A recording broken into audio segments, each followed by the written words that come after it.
कहते हैं जैसा खाओ अन्न वैसा बने मन। ये हकीकत ये है। एक राजा ने संत महात्माओं को बुलवाया और उन्होंने पूछा कि हमारा राज्य उन्नति कैसे करे, बरकत कैसे और प्रगति कैसे करे। तो उन लोगों ने कहा, विचार विमर्श किया कि संत महात्माओं को भोजन करवाएं, उनके आशीर्वाद से आप दिन दुना रात चौगुना बढ़ेंगे और बरकत होगी उनके आशीर्वाद से। तो राजा ने ऐलान कर दिया, जो हमारे राज्य में जितने भी संत महात्मा लोग हैं उनको लाया जाए उनको भोजन के लिए। तो उनके सैनिक निकले और तमाम जहाँ संत महात्मा लोग थे उनको अपने घर बुलाने लगे। वहाँ पर जगह जगह ढूंढ रहे थे। तो एक जगह से गुजरे सब वो, तो एक महात्मा जी बैठ के ध्यान कर रहे थे। तो उन लोगों ने कहा कि महात्मा जी आपको जो है बुलवाया है, भोज रखा है, निमंत्रण दिया, आप चलिए। तो महात्मा जी का हम कहीं जाते होते नहीं हैं, ना जाने कैसा भोजन बना हुआ पका हुआ कैसा का है, हम नहीं खाएंगे, हम अपने खाते मांग के खा लेते हैं। तो उन लोगों ने कहा, महाराज ऐसा है आप चलिए, नहीं चलोगे उठा टांग के ले जाएंगे। महात्मा जी सोचा बड़ी बेइज्जती भी हो जाएगी, तो टांग के ले जाएंगे उनको यहाँ पर। तो मजबूरी महात्मा जी की थी, क्या तैयार हो गए, झोला झपाटे लिए अपना चलने लगे। शाम को पहुँचे, रात में काफ़ी अच्छा प्रोग्राम था। सोने की चांदी, सोने की चम्मच, सोने की थाली, सोने कटोरी में, भाई राजा आदमी था, बढ़िया बढ़िया व्यंजन बने हुए थे। खाया इसको।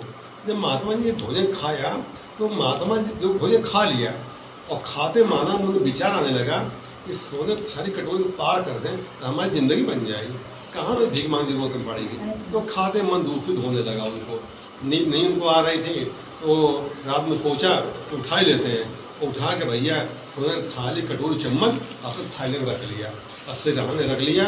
अब लेटे हैं लेकिन नींद नहीं आ रही। और सोचे कि कटोरी चम्मच भूल गए, हम क्या क्या करेंगे, हम आश्रम बनवाएंगे, गैया रखेंगे, भैंस रखेंगे, ये करेंगे वो करें, तमाम तरह का दिमाग घूम रहा है। देखा ना, वो खाते ही आनंद ले लिया और देखते ही उनका दिमाग घूमने लगा उनका। सवेरा हुआ तो राजा कहा, भाई तुम दक्षिणा ले लीजिए, तब जाइए। कहते दक्षिणा की जरूरत नहीं, कोई महाराज दक्षिणा नहीं लेते हैं, हमारा आत्मतरफ हो गई, हम जा रहे हैं। कहा जाओ।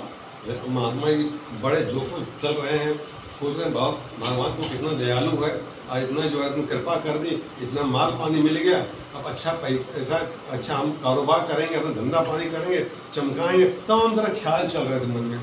भैया गए वहाँ पर तो लैट्रिन बाथरूम किया, नहाए धोए, शुद्ध हो गए, दूसरे निकल गया, नहा धो के शुद्ध हो गए। तब उनको याद है, अरे मैंने क्या कर दिया, मैंने ये भगवान, मैं तो पूजा पाठ करता था, कहाँ चक्कर में पड़ गया उसको। कहने लगे गलती मुझसे हो गई है, पश्चाताप हो रहा था। तो ज्ञान की आंखें खुली तो पश्चाताप हुआ उनको कि क्या किया जाए।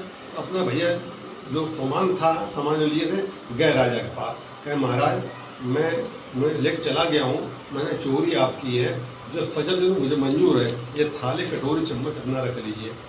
राजा ने कहा कोई बात नहीं, राजा आदमी क्या फर्क पड़ता है, ले जाओ इसको। अरे नहीं महाराज, जरा सा अन्न क्या खा लिया हमने, मेरी दूधी दूषित हो गई, इसको बेच खा लूँ, मेरी हालत क्या मेरी होगी, इसको रख लो महाराज, कृपा कर लो। मैंने रख दिया।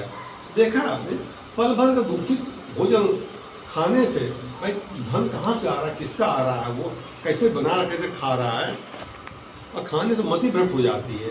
इसलिए कहते हैं जैसा खाओ अन्न वैसा बने मन। अगर किसी हराम कमाई कोई खाता है तो वो भैया विकार पैदा कर देता है।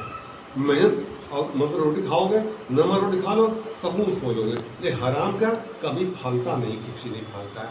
इसलिए अपनी मेहनत कमाई कमाओ, ईमानदारी कमाओ, ईमानदारी खाओगे तो घर में बरकत होती है। धन्यवाद।